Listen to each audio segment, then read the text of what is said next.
کس شیر کی آمد ہے کہ رن کانپ رہا ہے، رستم کا جگر زیر کفن کانپ رہا ہے، شمشیر بکف دیکھ کے حیدر کی پسر کو، جبرائیل لرزتے ہیں سمیٹے ہوئے پر کو۔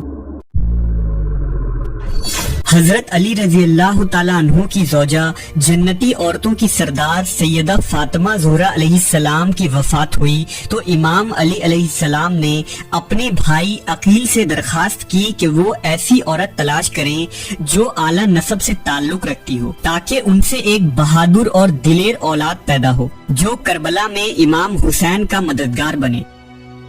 لہذا حضرت عقیل نے بنو کلبیہ کی ایک خاتون فاطمہ بنت حزام کا نام پیش کیا، جنہیں ام البنین کہا جاتا تھا۔ ان کا خاندان شرافت، پاکی، سخاوت، مہمان نوازی اور بہادری میں عرب میں سب سے مشہور قبیلہ تھا۔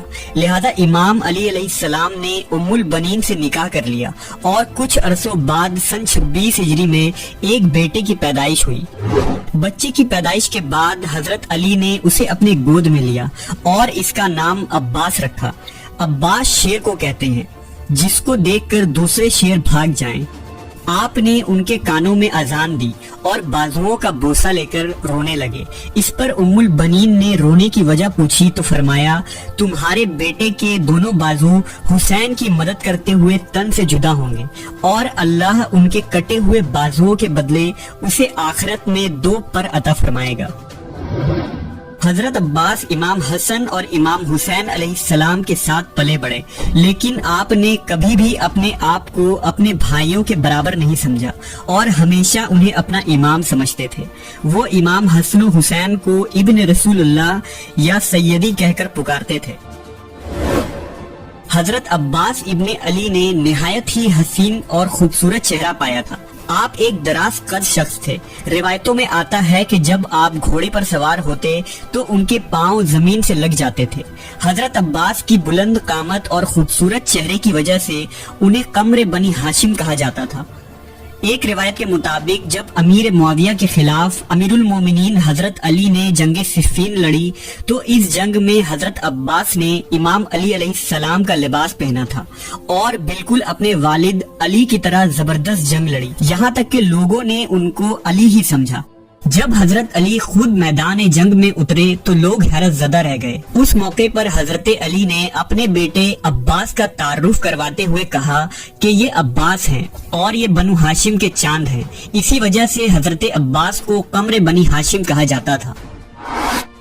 حضرت عباس ابن علی کی زندگی کا سب سے اہم واقعہ معرکہ کربلا میں شرکت ہے، جس میں آپ نے اپنے بھائی اور امام حسین ابن علی کا ساتھ دے کر وفا اور قربانی کی ایک مثال پیش کی۔ میدان کربلا میں حضرت عباس علیہ السلام کی وفاداری ایک نمونہ ہے۔ تاریخ نے کبھی ایسی وفا اور جانثاری نہیں دیکھی۔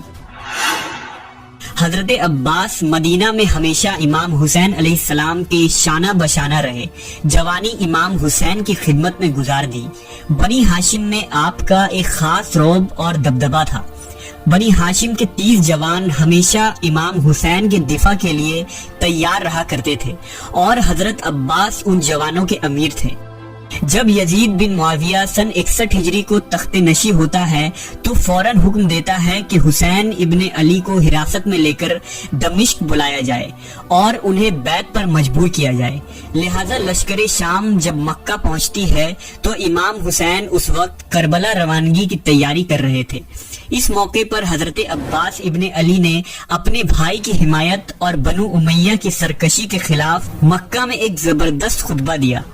آپ نے فرمایا، حمد ہے اللہ خود اڑ کر میرے مولا کے پاس آ جاتا، لیکن میرے کریم مولا نے خود اس کے پاس آ کر اس کو عظمت بخشی۔ بے شک لوگ حجر اسود کو چومتے ہیں اور حجر اسود میرے مولا کے ہاتھوں کو چومتا ہے۔ اللہ کی مشیت میرے مولا کی مشیت ہے اور میرے مولا کی مشیت اللہ کی مشیت ہے۔ خدا کی قسم اگر ایسا نہ ہوتا تو میں تم پر اس طرح حملہ کرتا جیسے عقاب غضبناک ہو کر اڑتا ہوا چڑیوں پر حملہ کرتا ہے اور تم کو چیر پھاڑ کر رکھ دیتا۔ واقعہ کربلا کے وقت حضرت عباس کی عمر 33 یا 35 سال تھی۔ امام حسین علیہ السلام نے آپ کو لشکر حسین کا علمدار قرار دیا تھا۔ امام مظلوم اپنے بھائی عباس اور 72 ساتھیوں سمیت 1 محرم الحرام کو میدان کربلا پہنچے، جہاں 30,000 سے زائد یزیدی لشکر کے سپاہیوں نے اس قافلے کو روک دیا اور فرات کا پانی بند کر دیا۔ یزیدی لشکر کے ساتھ جنگ کا آغاز ہوتا ہے اور ایک ایک کر قافلہ حسینی کے بہادر شہید کر دیے جاتے ہیں، لیکن امام حسین نے حضرت عباس کو لڑنے کی اجازت نہیں دی۔ کربلا میں حضرت عباس نے اپنی شہادت سے ایک تاریخ رقم کی تھی۔ آپ حسینی فوج کے ایک قابل ترین اور ماہر سپہ سالار تھے۔ روایتوں میں آتا ہے کہ جب تک جناب عباس حسینی لشکر میں موجود رہے، یزیدی لشکر میں موجود کوئی سپاہی بھی چین کی نیند نہ سو سکا۔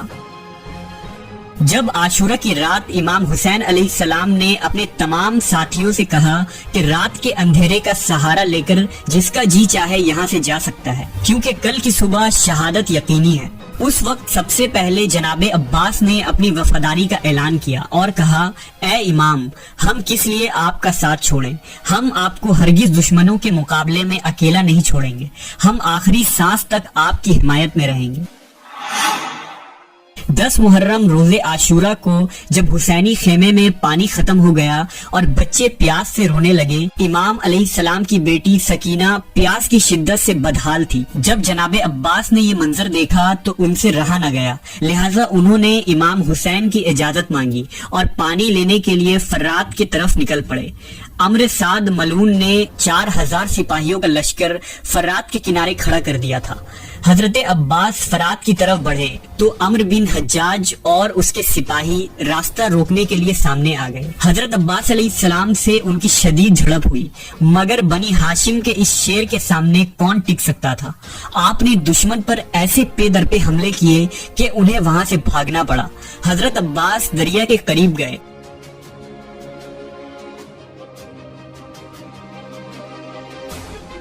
پانی کو ہاتھوں کے چلو سے اٹھایا۔ آپ خود بھی شدید پیاسے تھے، مگر جب یہ خیال آیا کہ ان کی پیاری معصوم بھتیجی وہاں خیمے میں پانی کے انتظار میں ہوگی تو آپ کو گوارا نہ ہوا کہ پانی پئیں، لہٰذا آپ نے پانی سے ہاتھوں کو واپس کھینچ لیا اور مشکیزے میں پانی بھر کر خیمے کی طرف روانہ ہوئے۔ اچانک یزیدی لشکر نے پیٹھ پیچھے حملہ کر دیا، تیروں اور نیزوں کی بارش ہوئی۔ جناب عباس کے دونوں بازو زخمی ہو گئے۔ بازوؤں کے زخمی ہونے کے بعد آپ نے مشق کو اپنے کندھوں میں لے لیا اور یزیدی لشکر سے سامنا کیا۔ اس شیر کی ایک دہاڑ سے سپاہی چاروں طرف بکھر جاتے تھے اور میدان میں گھمسان مچا ہوا تھا۔ آخر یزیدی سپاہیوں نے تیر سے اس مشکیزے کو بھی توڑ دیا۔ سخت لڑائی شروع ہو گئی۔ حضرت عباس کی تلوار بجلی کی طرح جس پر پڑتی اس کے ٹکڑے کر دیتی۔ بے دریغ یزیدیوں کو آپ نے واصل جہنم کیا۔ اچانک پیچھے سے ایک سپاہی نے آپ کے ہاتھ پر حملہ کیا اور آپ کے بازو کٹ گئے۔ یزیدیوں نے تیروں کی بارش شروع کر دی۔ آپ زخمی ہو کر زمین پر گر پڑے۔ اتنے میں امام حسین علیہ السلام تیز رفتاری سے وہاں تشریف لائے، اپنے بھائی کو گود میں اٹھایا۔ حضرت عباس نے بھائی کو دیکھا اور سرگوشی کرتے ہوئے کہا، میرے بھائی، میرے بھائی، اور پھر آپ کی روح پرواز کر گئی۔ امام حسین علیہ السلام نے روتے ہوئے فرمایا، آج عباس کی شہادت سے میری کمر ٹوٹ گئی۔ فرات کا بہاؤ سردیوں کی طرح تاریک ہو گیا، آسمان سرخ ہو گیا اور ہاشمیوں کا یہ چاند اپنی جوانی کی عروج میں 10 محرم 61 ہجری کو فرات کے کنارے